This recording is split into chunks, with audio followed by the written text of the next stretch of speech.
For cylinder සද්දෙට විතරක් රැවටිලා ඉන්න ලංකාවේ බයික් පිස්සුන්ගේ ඔළුව අමුල් කරපු තනි සිලින්ඩරේ යකා කවුද දන්නවද? ගියර් එක දාලා ඇක්සලරේටර් කරද්දී නිකම්ම ඉස්සරහ රෝදේ අහසට උස්සන පාරේ යන්නයි කැලේ යන්නයි දෙකටම කියාපු සුපිරිම භාණ්ඩේ. ඔව්. අද වාහන මාස්ටර් අපි කතා කරන්නේ ලංකාවේ සුපර් මෝටෝ කලාවේ රජා සුසුකි DRZ 400 ගැන. මුලින්ම බලමු මේ යකාගේ හදවත ගැන. මේකේ ඉන්නේ 398cc liquid cooled DOHC single cylinder engine එකක් එක්ක. ලංකාවේ ගොඩක් දෙනා 4 cylinder බයික් වලට ආදරය කළාට DRZ එකක තියෙන single cylinder engine මේ power එක ඊට වඩා හාත්පසින්ම වෙනස්. සරලවම කිව්වොත් මේක torque monster කෙනෙක්. horse power 39ක් විතර ජනනය කරන මේ එන්ජින් මේ ඇක්සලරේටරේ කරකවන පමාවට බයික් එක ඉස්සරහට විසි වෙනවා වගේ ෆීලිං එකක් එන්නේ ඒ නිසයි. මේකේ තියෙන්නේ 5 ස්පීඩ් ගියර් බොක්ස් එකක්. ගොඩක් අය අහනවා ඇයි 6 වෙනි ගියර් එකක් නැත්තේ කියලා. ඇත්තටම සුසුකි සමාගම මේ බයික් එක හදලා තියෙන්නේ টপ ස්පීඩ් යන්න නෙවෙයි. ඕනම තැනකින් බයික් එක ඇදලා ගන්න පුරුවන් විදිහේ උපරිම පිකප් එකක් සහ ටෝක් එකක් දෙන්නයි. දැන් අපි කතා කරමු මේකේන ප්‍රධාන මාදිලි ගැන. මේක ගොඩක් අයට පැටලෙන තැනක්. DRZ 400 කිව්වම ප්‍රධාන මාදිලි තුනක් තියෙනවා.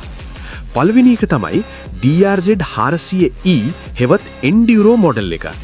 මේක තමයි ලයින්අප් එකේ තියෙන පවර්ෆුල්ම බයික් එක. මේකේ එන්නේ ඔෆ් රෝඩ් යන්නමයි.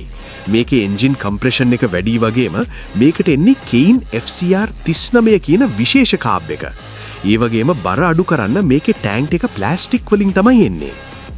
දෙවැනි එක DRZ 400S හෙවත් ස්ට්‍රීට් මොඩල් එක. මේක තමයි පාරේ යන්න හදපු ලීගල් මොඩල් එක. මේකේ එන්නේ යකඩ ටැන්ක් එකක්, ඩිජිටල් මීටර් එකක් වගේම පිටිපස්සේ යන කෙනාට ෆුට් පෙග්ස් පවා එනවා. මේකට එන්නේ මිකුනි BSR 36 කියන කාබ් එක. E මොඩල් එකට වඩා පවර් එක පොඩ්ඩක් අඩු වුණත් නඩත්තු කරන්න ලේසි. ලංකාවේ ගොඩක් තියෙන්නේ මේ S මොඩල් එක තමයි. තුන්වෙනි එක තමයි තරුණයෝ අතර ජනප්‍රියම DRZ 400 SM හෙවත් සුපර් මෝටෝ මොඩල් එක. මේක කම්පැනියෙන් එන්නේ පාරට ගැලපෙන අගල් 17ක රිම් සහ ලොකු ඩිස්ක් බ්‍රේක් එක්ක. ඒ වගේම ඉස්සරහට එන්නේ Showa USD එහෙවත් නැත්නම් අප්සයිඩ් ඩවුන් ෆෝක්ස්. මේ නිසා පාරේ කෝණ කරන්න හැන්ඩ්ලිං වලට මේක මාරම පහසුයි. පදින කෙනෙක්ට මේ බයික් එකේ දැනෙන ෆීලිං එක ගැන කිව්වොත් මේක ට්‍රැෆික් එකේ රින් ගන්න, වංගු ගන්න වගේම ස්ටන්ට් කරන අයට වීල් එකක් ගහන්න මාරම ලේසි. හරිම සැහැල්ලු බයික් එකක්. හැබැයි මේකේ සීට් එක ටිකක් උසයි, ඒ වගේම සීට් එක ගොඩක් තදයි. ඒ නිසා දුර ගමන් යද්දි නම් ඇඟට පොඩි මහන්සියක් දැනෙන්න පුරුවන්. නඩත්තුව ගැන කතා කරොත් මේ එන්ජිම බුලට් ප්‍රූෆ් කියලායි ලෝකේ පුරාම ප්‍රසිද්ධ. ඒ කියන්නේ හරියට මේන්ටේන් කරොත් ලේසියෙන් කැඩෙන්නේ නැහැ. හැබැයි වැදගත්ම දේ තමයි මේකේ එන්ජින් ඔයිල් චෙක් කරන එක. මේකේ තියෙන්නේ ඩ්‍රයි සම් සිස්ටම් එකක්. ඒ කියන්නේ ඔයිල් තියෙන්නේ එන්ජින් එකේ යට නෙවෙයි, බයික් එකේ ෆ්‍රේම් එකේ ඇතුලේ. ඒ නිසා ඔයිල් ලෙවල් එක බලන්න කලින් එන්ජිම ස්ටාර්ට් කරලා විනාඩි 3ක් විතර රත් වෙන්න දීලා තමයි ඔයිල් ලෙවල් එක බලන්න ඕනේ. ඒ වගේම નિયમિત කිලෝමීටර් ගානෙන් අනිවාර්යයෙන්ම හොඳ බ්‍රෑන්ඩ් එකක ඔයිල් මාරු කරන්නත් අමතක කරන්න එපා. ඉතින් යාළුවනේ, ඔයා හොයන්නේ නිකම්ම පාරේ යන්න බයික් එකක් නෙවෙයි.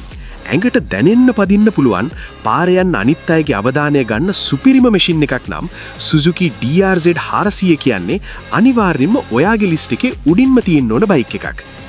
ඔයා වඩාත්ම කැමති Hornet වගේ 4 සිලින්ඩර් සද්දටද? එහෙම නැත්නම් DRZ එකේ මේ සිංගල් සිලින්ඩර් ගැම්මටද? පල්ලෙහෙන් කමෙන්ට් එකක් දාගෙන යන්න. වීඩියෝ එක ලයික් කරලා ෂෙයා කරන්න. තවත් මේ වගේ සුපිරි වණ්ඩියක සම්පූර්ණ විස්තර අරගෙන එන්නම්. ගිහින් එන්නම්. ජය වේවා.